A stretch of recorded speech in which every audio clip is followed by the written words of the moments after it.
જય માતાજી મિત્રો, પુષ્પાની રસોઈમાં તમારું સ્વાગત છે। આજે આપણે ઘઉંના લોટની સેવ બનાવવાની છે એક અલગ જ રીતે। તેના માટે મેં 2 ચાયણા ઘઉંના લોટની બનાવેલી સેવ લઈ લીધી છે સૂકવેલી। તેની આપણે બનાવીશું। તેના માટે કઢાઈ લઈ લીધી છે અને 2 ચમચી જેટલું ઘી લઈ લઈશું આપણે।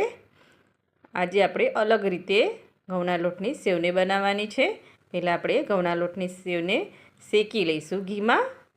2 ચમચી જેટલું મેં ઘી લઈ લીધું છે। ઘીને ગરમ થવા દીધું છે।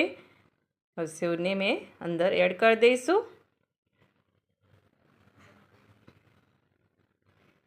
અને મીડિયમ આંચ ઉપર એને 5 મિનિટ જેવું ધીમી આંચે શેકી લેવાનું છે ઘીમાં। થોડો કલર ચેન્જ થાય ત્યાં સુધી તેને શેકીશું। સતત ચલાવતા જ રહેવાનું છે એટલે બધી સાઈડ સરસ શેકાઈ જાય। એકદમ મીડિયમ આંચ ઉપર આપણે 5 મિનિટ શેકીશું। ત્યાં સુધી આપણે એક વાટકી મેં ખાંડ લઈ લીધી છે। એક નાની વાટકી જેટલી ખાંડ લીધી છે તેને એક બાઉલમાં લઈ લઈશું અને 1.5 ગ્લાસ જેટલું પાણી એડ કરીને ખાલી આપણે ખાંડને ઓગાળી લેવાનું છે। તેને ગેસ ઉપર મૂકીને ખાલી ખાંડ ઓગાળી લઈશું આપણે।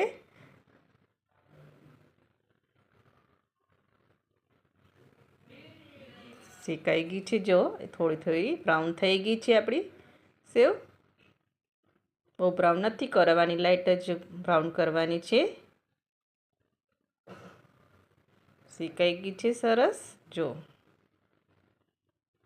એ પાણી મેં ગરમ કરીને રાખ્યું હતું, ખાંડ ઓગાળી દીધી છે। ખાલી ખાંડ ઓગળે એટલું જ ગરમ કરવાનું છે, બહુ નથી ઉકાળવાનું આ પાણીને। હવે તે પાણીને આપણે અંદર એડ કરી દઈશું ખાંડવાળું।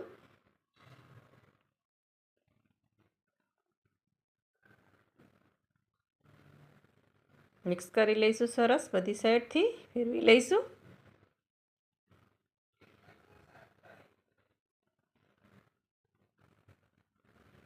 હવે તેને ઢાંકીને આપણે 10 મિનિટ માટે એકદમ મીડિયમ આંચ ઉપર આપણે એને થવા દઈશું। વચ્ચે વચ્ચે આપણે ચેક કરતા રહીશું। 10 મિનિટ જેવું થઈ ગઈ છે, જો સરસ આપણી સેવ બનીને રેડી થઈ ગઈ છે। વચ્ચે 1-2 વાર તેને ફેરવી લીધી હતી। હવે તેને સર્વ કરીશું। એકદમ ફટાફટ બની જતી શેકીને બનાવેલી ઘઉંના લોટની સેવ બનાવી છે મીઠી। તમે એકવાર જરૂરથી બનાવજો અને જો તમને આ મારી રેસીપી ગમતી હોય તો મારા વિડીયોને લાઇક કરજો, સબસ્ક્રાઈબ કરજો અને બેલ આઇકન જરૂરથી દબાવજો। એકદમ ફટાફટ બની જતી ઘઉંના લોટની શેકીને બનાવેલી સેવ છે। તમે એકવાર જરૂરથી ટ્રાય કરજો, બહુ સરસ લાગે છે।